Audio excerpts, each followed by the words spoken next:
You can have a chronic illness. You can be in the middle of treatments for that illness. You may sometimes not even be feeling 100%, but you can still entertain if that is something that you would like to do.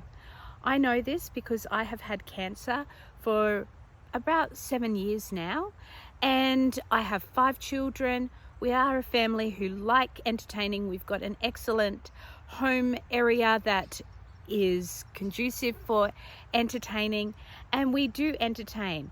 Admittedly, it has dropped significantly from what I used to do pre-cancer. If entertaining is something that you do enjoy, but you do have a chronic illness and you feel a little bit worried about it, I thought that I would show you a video of me in the kitchen just talking to the camera as I'm getting ready to entertain, and I thought I would also include some tips to you on things that I have found useful for entertaining even when you may be feeling unwell with illness, or in between treatments, or during treatments. It can be done. So I just wanted to encourage you today. Just because you have a chronic illness, you don't need to stop your life. You might need to adjust the way you do things, but you can get out and you can still live life as full as you possibly can. We have got friends coming over for dinner. They invited us over a while ago, so Alex has been like, we have to have these people round, which is great. But I was really nervous because my wrists and everything have been so sore, and even waking up this morning, I'm like, and I'm just really not sure with the medication, because that fentanyl patch that I've got on has not been completely cutting through the pain. So I ended up using Advil today as breakthrough pain, and now I can use, like it was dicey, when I use the knife, it really hurts. Now I can use the knife with minimal pain. Just put the frozen peas back in the freezer. But I'm just cooking up a pasta salad. Imogen, oh, I don't think the freezer's shut properly. Oh no, I did. Alex is about to start something noisy.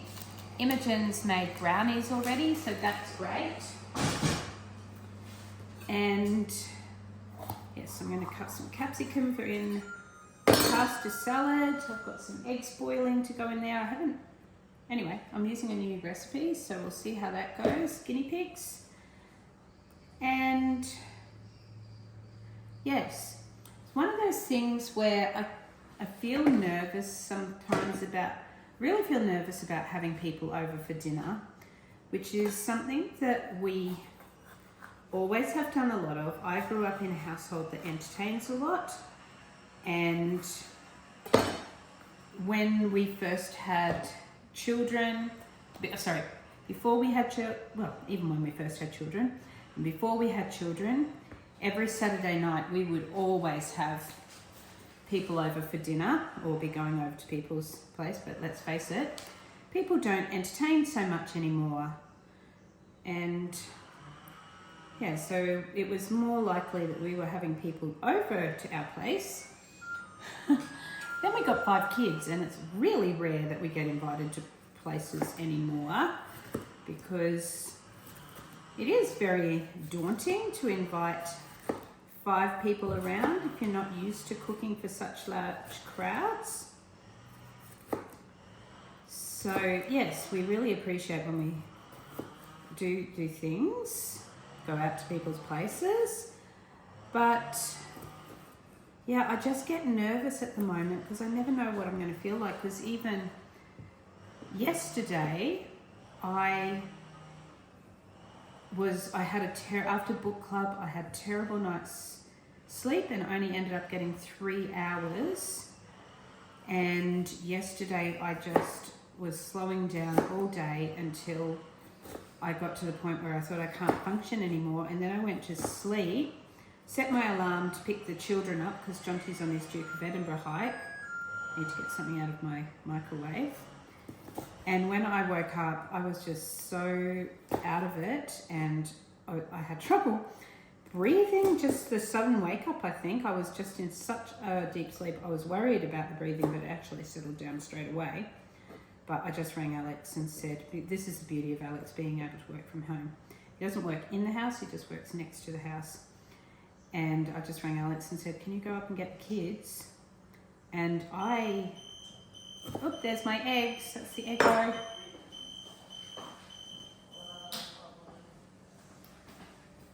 Yes, so I got Alex and I was asleep before they even got home.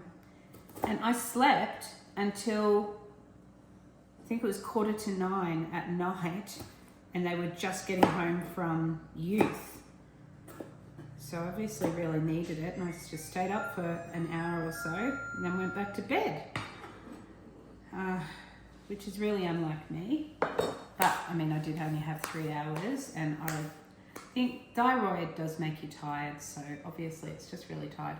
But I still went ahead and invited the people around, because I know on Thursday night I was feeling so tired, but then when people get here, then my extrovert part of me gets all excited and that energizes me. So I said to our friends, don't worry, just come over, because they're concerned, they don't want to come over if I'm sick. Just come over, I'll be right. So they are. And yeah, it'll be right. Because this is what I keep saying to anybody who is sick and sometimes finds motivation and that type of thing hard. I keep saying, just get in and do it, because there are two things that go through my head. Microwave still saying, get my peas and corn out. You don't know if you're going to turn the corner and things are worse, and you're going to look back and go, oh, I had enough energy to do that then, I wish I did. And B, you actually get energy from doing these things, especially, a bit easier. I'm an omnivore, I actually can swing between introvert and extrovert. So if I've had too many people, I need to come back and have my own space, but I do get energized by people as well. Which is why you are all so important to me, because I get energized by you. A lot of people who are introverts are on YouTube, and I don't, I like the spending the time alone and editing and that type of thing, but the fact that real people are out there and that are following me and commenting, and even the people that don't follow and comment, I just know that you're there because I see all your likes and I see how many people are hopping on, and yeah, the extrovert in me really gets motivated. So thank you so much for following, and please do follow if you aren't already, because it really does mean a lot to me. So yeah, I'm going to keep getting ready and get in and do life, people. Whether you're well or unwell, do whatever you can and seize the day and live your best life. Here are some tips that I have found useful. I don't know if you can hear that background noise, but sorry, my husband seems to be doing something over at the shed. Here are some tips for things that I have found useful when entertaining, when you aren't necessarily feeling 100%. I mean, most people will do this when you're entertaining anyway, but plan your menu. But the big thing, if you are struggling with illness or you have a chronic illness, is always have a plan B. If you have to write it down if you're that type of person. Or just like me, normally I'll have a little bit of a plan B always tucked away in the back of my mind. For instance, that particular night, I'd actually went with a more complex plan. So my plan B was actually more complicated than my plan A. So my plan A was just to go and buy store-bought salads. But on the day, I woke up and I was feeling much better than I thought I would be. So in fact, I looked at the pasta salad and thought I might just make my own pasta salad. And that's what you can see on the video. I'm chopping away at the pasta salad, and I quite enjoyed the process, and that was great. But if you're not feeling up to it, quite often it would be the reverse. I would think I'm going to make something, but if I run out of time, I'm going to have my plan A is to just have the store-boughts, and yes, and then I would plan accordingly. The next tip would be invite sympathetic guests. If you know that you're in a period that you're not feeling well, like for me, if I'm in the middle of chemo and I know that there's a good chance that I'm not going to be feeling well, sometimes the high maintenance friends, this is just not the time for them. You can still maintain high maintenance friendships while you are on treatment, that's fine. But as far as entertaining them, it might just be a little bit too much. Invite sympathetic friends that are going to be very mindful of you, that they will be able to read the signs, and they'll be able to end the night in a not so awkward way and go on their merry way. If they can see that you're fading, in this particular case, I had friends that could bring things with them, which is probably also tip number 3, is ask for help. Quite often your guests are quite happy to bring something with them. So in this particular case, my lovely friend Pam I actually asked her to bring a salad and I can't remember what else, but she ended up thinking that she was bringing all the salads. So both of us ended up with having enough to have for other meals, which was a great help as well. So I had the next meal all planned out for the next day because I had enough salad left over. But ask somebody that is happy to contribute. They might bring dessert, they might bring some drinks, they might bring nibbles, they might bring a little bit of everything. And the other thing is if you're not sure, or if you're both busy and you just really do want to catch up, organise to have takeaway together. It doesn't really matter.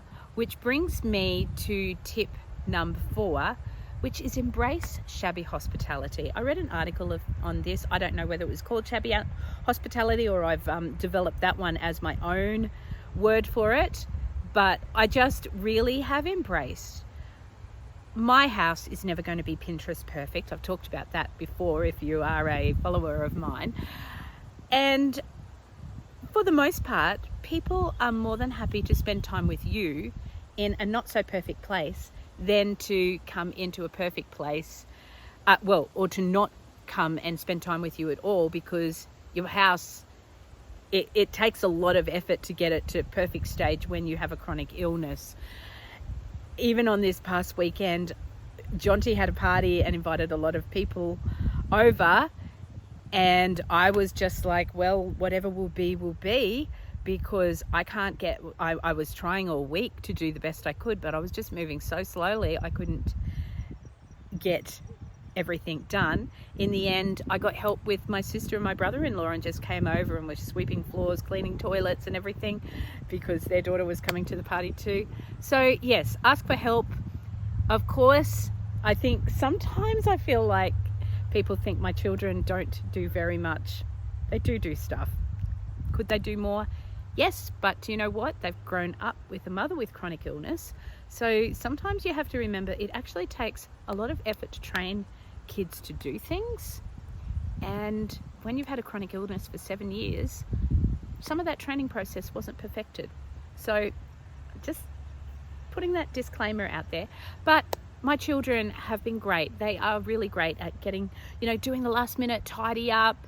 I think this particular time when we had friends coming around, Imi was sitting there peeling carrots, chopping things, grating, helping me out in the kitchen, which the children do as well. My husband's great at helping out. So enlist your family, enlist other people, just make it as easy as you can. And sometimes friends and family are like, oh, don't bother tidying up at all. Well, do you know what? That energy that you get to tidy up beforehand, actually sometimes it's a real blessing. As somebody with a chronic illness, I just can't get that energy on a normal day, which, it's like that for a lot of people, even without chronic energies. But when I know people are coming, and then everybody else in the family can get that energy and we can just pitch in. And so people might feel bad that we've been tidying up before they come around, but I'm like, oh no, thank you, because tomorrow our house is going to feel so much nicer because we had that energy to get things ready because we knew that you were coming around. And even still, we know that we're not going to get everything ready, but we know that you're a sympathetic guest. So yeah, just embrace that part of things, that you can have that last minute push and drive to do something. That's basically some of my tips. I really hope that it can help you, and that you can get out there and you can have fun with your friends and family, you can entertain, and you can keep living a full and rich life even with a chronic illness.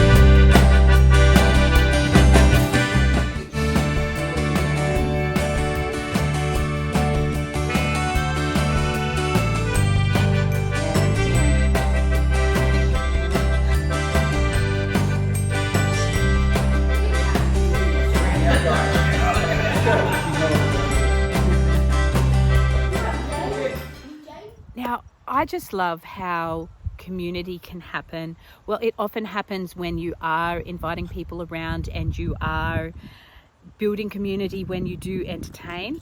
But I am loving the community that is developing here on YouTube. So if you have got some tips, if you've got a chronic illness and you've got some tips on how you entertain, can you leave them in the comment section below so that people can learn from you as well? And vice versa, if you really struggle with something, if you have trouble entertaining, either if you have a chronic illness or even you just have trouble entertaining, write down what you find challenging in the comment section. And hey guys, can we help each other? If you see somebody who's commenting like that, maybe you could write a quick, really encouraging suggestion, or just give them a cheer that they can do it in the comment section below. And let's just all be community to each other and each other's cheerleaders, because I know you guys are so great and you're so encouraging to me. So let's just all encourage each other as a Happy Heart community. I've commented before that my blog name was Caitlin's Happy Heart. This is Caitlin's Cancer Chronicles. If you're not a part of our community, please do subscribe. But one of my things in life that I love is to do things with a joyful and happy heart. So we're the Happy Heart community, and we just want to, make each other's hearts happy and be encouraging. So yeah, please do comment below, and I just love you guys. Thanks for the community that you create in this channel.